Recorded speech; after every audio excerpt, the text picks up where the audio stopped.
Right about now. Bonjour à tous, donc aujourd'hui on va faire une petite vidéo pour vous montrer un peu les leurres qu'on va utiliser pour la pêche du silure cette année, quand on sera plus confiné bien sûr.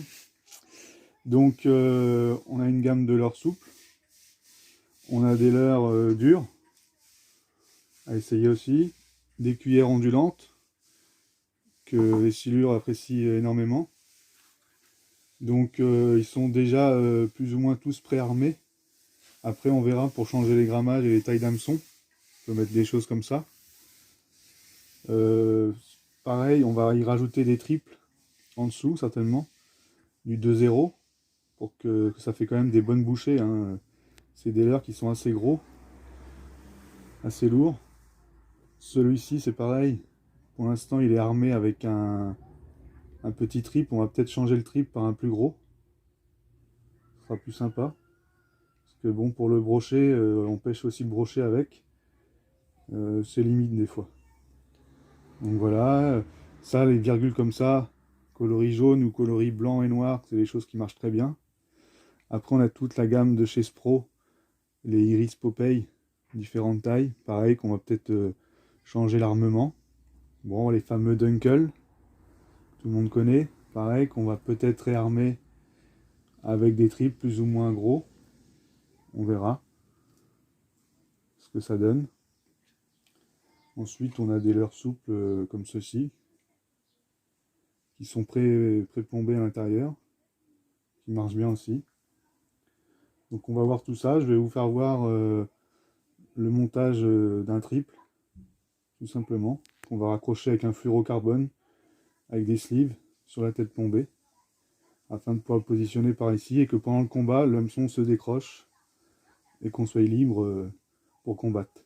Donc je vais vous montrer tout ça en détail. Ok, donc on va essayer d'armer celui-ci avec un triple.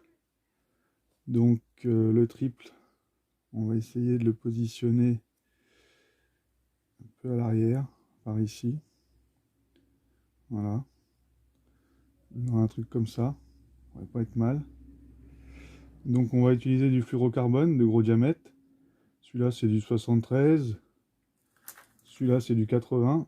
Bon là je vais utiliser du 73 parce que j'ai les bons sleeves qui vont avec. Donc ça va être slivé. Donc on va faire un petit bas de ligne, slivé de là, repris sur la tête plombée. Donc je vais vous montrer comment on fait. Donc pour faire ce bas de ligne, on enfile en premier le sleeve sur le fluoro. Ensuite, on vient passer notre hameçon. Voilà. Je repasse, si j'y arrive, dans le sleeve. Voilà, ça me donne ça. On serre un petit peu. Voilà, on laisse une petite boucle. Ça laisse de la liberté pour le triple. Et ensuite, on vient serrer. On positionne bien le fluoro. Voilà, il n'est pas croisé, c'est bon. Ensuite, on vient écraser le sleeve. Bon, normalement, il faut prendre une pince esprit. Moi, j'en ai pas. Donc, je fais ça avec une pince plate. Ça fait le job tout pareil. Ce qu'il faut, voilà. Surtout bien faire, c'est à la fin brûler l'excédent de ce petit bout là. Même si votre sleeve n'est pas serré, en principe, ça ne bougera pas. Ça ne pourra pas se desserrer, ça ne pourra pas s'enlever. Donc, je brûle l'excédent de façon à former une petite boule au bout. Voilà. Et si je tire, voilà, ça ne bouge pas. Si jamais ça glisse, ça vient embuter sur la petite partie qui est brûlée ici. Donc, aucun souci. Donc, on a dit, on met ça à peu près par ici. Et on va venir l'accrocher là. Donc moi ce que je vais faire, je vais pas venir l'enfiler directement dans la boucle, parce que si je veux changer de tête plombée, je suis obligé de couper mon bas de ligne. Donc je vais faire une boucle un peu plus grosse, de façon pardon, à venir envelopper la tête plombée comme ça. Je vais vous montrer. Donc, on va couper un morceau de fluoro, un petit peu plus long. Voilà. Donc, même principe, on enfile le sleeve et on repasse le bout dedans. Donc voilà, l'idée, ça serait de faire quelque chose de comme ça. Vous voyez? Donc ça peut partir si c'est pas assez serré, mais en pensant qu'on aura notre agrafe ou notre nœud qui sera ici, donc il n'y aura plus de problème après. Comme ça, on peut toujours passer et l'enlever. Donc il suffit de le régler à la bonne distance. Donc ça, on a dit, il sera piqué par ici.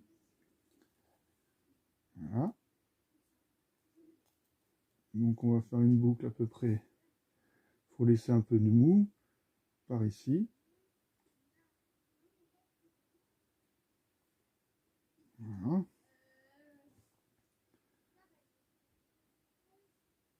Qu'est-ce que ça donne? On passe ça dedans. Légèrement plus serré. Comme ça. Et on peut déplacer notre tripe jusque là. Ça me paraît pas trop mal. Donc on va sertir comme ça.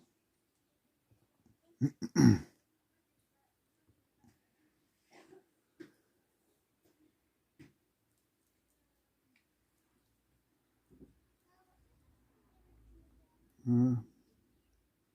Bien serré. On coupe l'excédent. Un petit coup de briquet.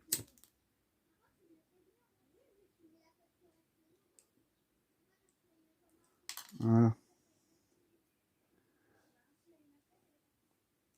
Voilà ce que ça donne. Une fois fini. Et on peut le déplacer et le mettre sur n'importe quelle heure en passant dans la boucle. Voilà. On peut le mettre où on veut. Ça fera quelque chose comme ça, une fois armé.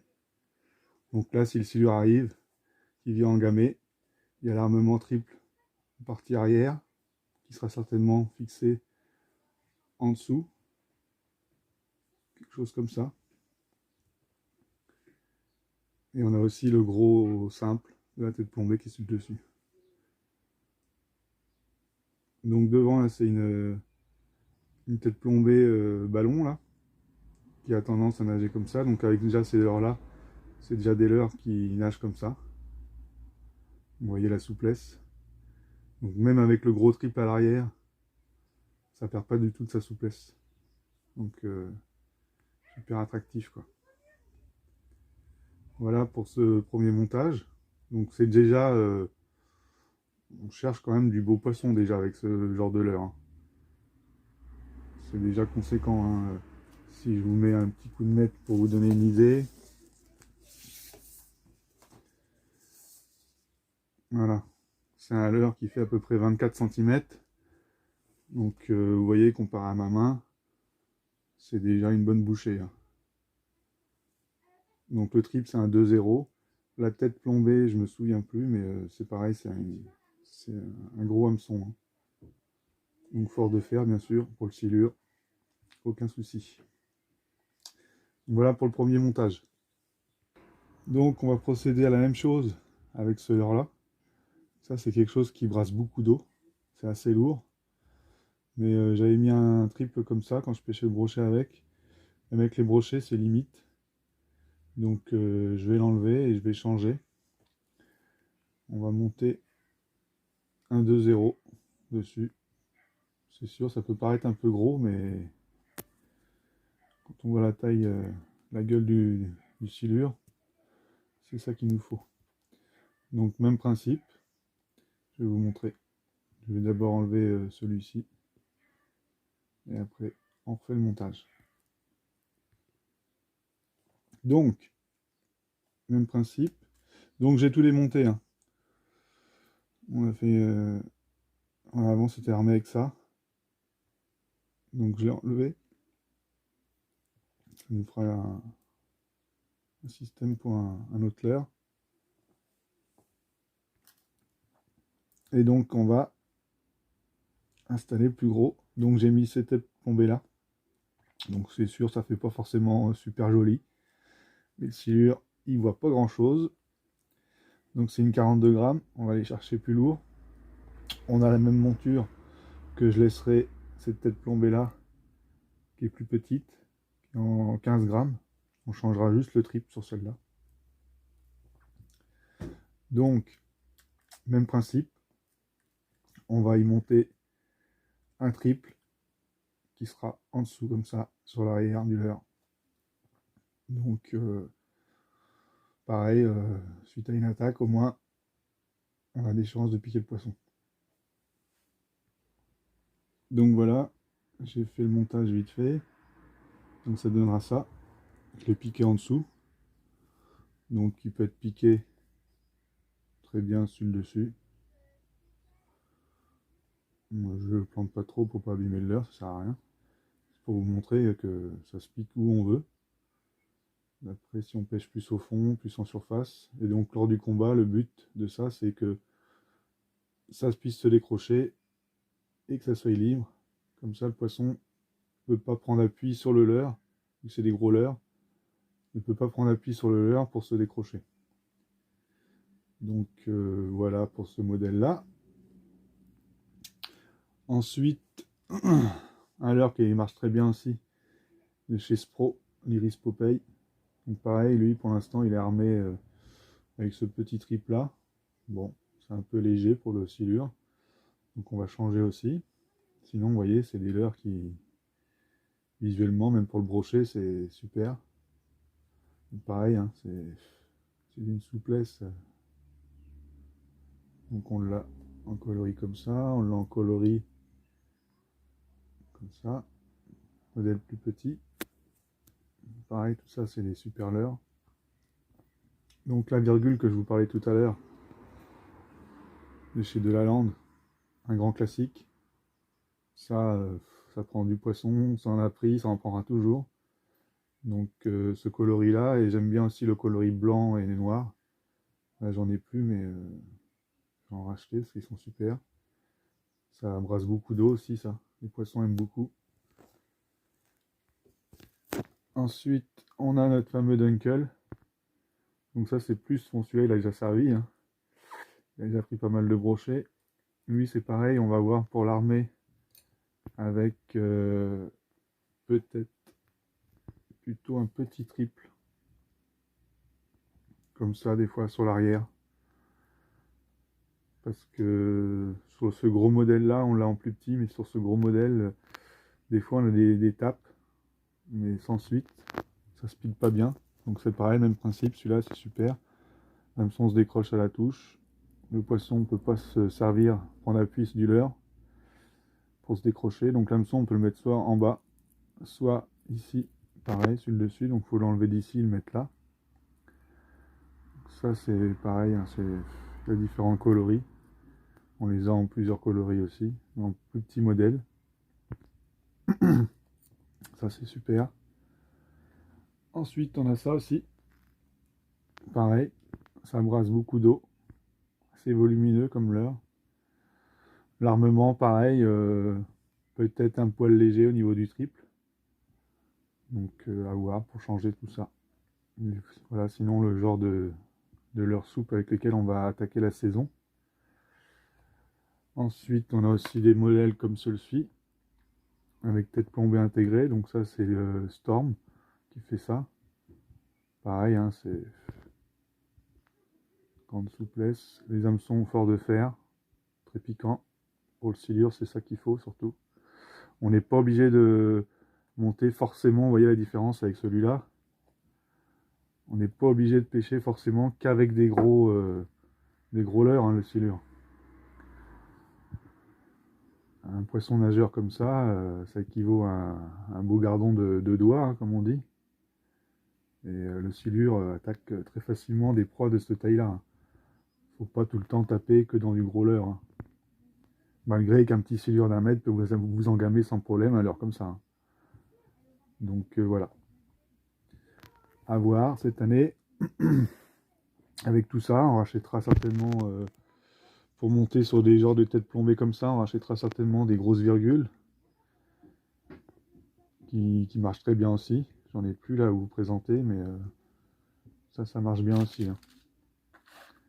Donc voilà, ensuite pour les leurres souples, on a fait à peu près le tour. Ensuite, une chose à pas négliger, c'est les cuillères ondulantes. Alors ça, ils adorent aussi. C'est assez lourd, ça se lance pas trop mal. Ça nage comme une feuille morte, ça brille beaucoup. Donc des différents grammages, hein. Celle-ci elle est solide, elle est costaud. Donc on va essayer avec tout ça. Donc ça c'est des MEPS, hein, des cyclones. Celle-là c'est une 70 grammes, pour vous donner un exemple. Donc c'est pareil, hein, ça fait quand même des bonnes bouchées comme parabолeur, mais ça reste prenable même pour un petit silure d'un mètre, hein. Sans souci, hein, même voir un brochet. Donc voilà, on a fait à peu près le tour pour les leurres de la saison, pour le silure, voire aussi pour le brochet. Et ben, on fera une vidéo avec tous ces leurres là au bord de l'eau quand le confinement sera terminé, qu'on pourra aller enfin pêcher avec notre bateau qu'on a refait en début de saison. Voilà, à bientôt.